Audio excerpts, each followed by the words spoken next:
we're going to start by going and finding an image we want to crop the silhouette out of. So take something like this and turn it into something like that, where we get rid of all the background. Going to open up Photoshop, bring in a file you want through open or drag and drop it in. Then we're going to crop, which is the C button, or this right here is the icon. Drag it up. Let's get rid of all this excess stuff like this bottom of this lamp, as much of it as we can. So we can always make the exterior bigger. And what this does is gets rid of as much as possible to allow the AI to cut out the chair. So then we're going to click our V button, or up here is the move tool, and then you're going to see remove background. Click that. The AI will take over, select it, and now we've got most of the work done. So it's also a little bit crooked, so we're going to scroll over this corner and go to this either one, any corner, and then when you pull out a little bit, you'll see it turn into a perpendicular line, and it'll be bent around like that.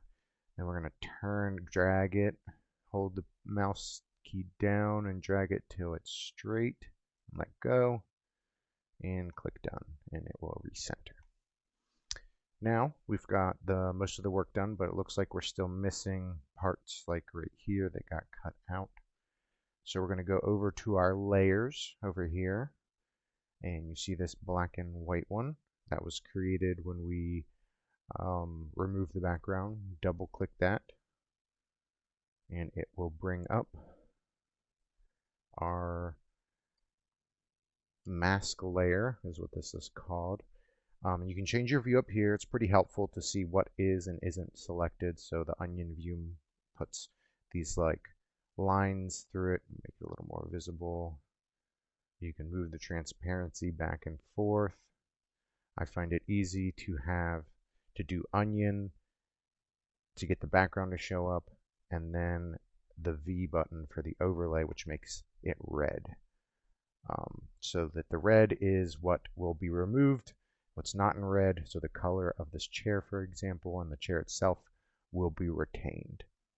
Now, you can zoom in by holding Alt and the mouse wheel.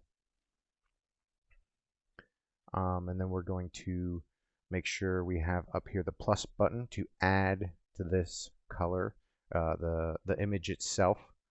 And then we're going to, you can make the square or the circle here bigger by right-clicking and dragging the size here. Alternatively, you can click the bracket, left and right bracket on the keyboard underneath the plus equal sign to make it bigger and smaller, which is what I find the easiest way to do. So if you're not comfortable with doing something in this size to do your lines, the easiest thing to do is zoom in here and then do it, because it is easier the larger you have the image. And if you do make a mistake, like coming out too far, you can do Control Z to undo it.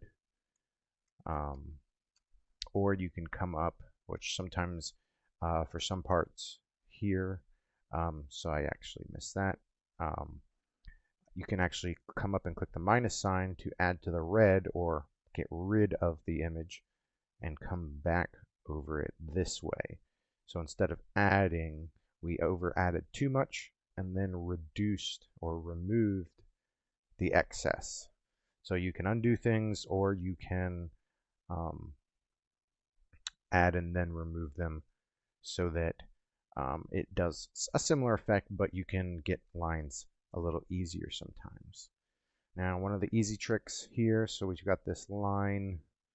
Let's see if we can make it a little, nope. So if you see here, we've got this red. So we're going to zoom in a little bit, click the edge of this line, hold our shift button down, and then click where we want, and it will act as if you pulled it directly down in a straight line and drag. So then we're going to come down here, and there we go. So now zoom out a little bit. Now you can see we did include that section that was missing. And you're going to want to go around the image and clean up parts of it. So we've got this here, it's all jagged. We're going to just round it off so that it's smooth. Then we're going to look at different areas. So we got a little jagged here. If you want, you can click, shift, hold the shift, click, hold shift, and click again. And as long as you're holding shift, it will keep moving that, dragging the selection tool. So like I was saying, we can go back to this part, hold shift, click, hold shift, click, and you'll see it clean those up for you. All right, we're going to zoom out and keep working through this.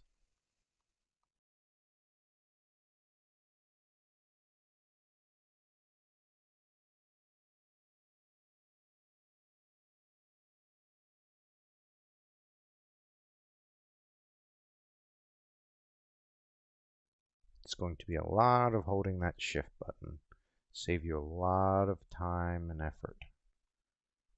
Now we zoom out a little bit, make sure everything looks good. Scroll down, we've got our edges. Oh, we got to fix this angle here. Do our subtraction. And I'm switching between these two with the Alt button. You see the center of the circle be the minus or plus sign to see if I'm adding or subtracting to the selection.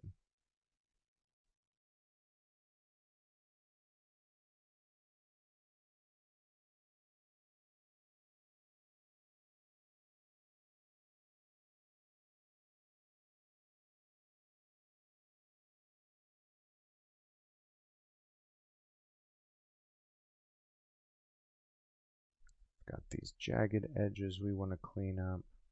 And to scroll left and right, you want to hold the control button and move your mouse wheel. Mouse wheel without anything is up and down. Control is left and right. And Alt is zoom in and out.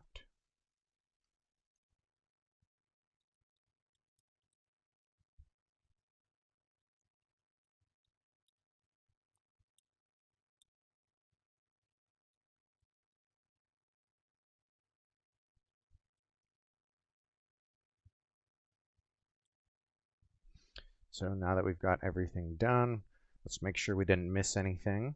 We're going to come back up to the right here, our view mode.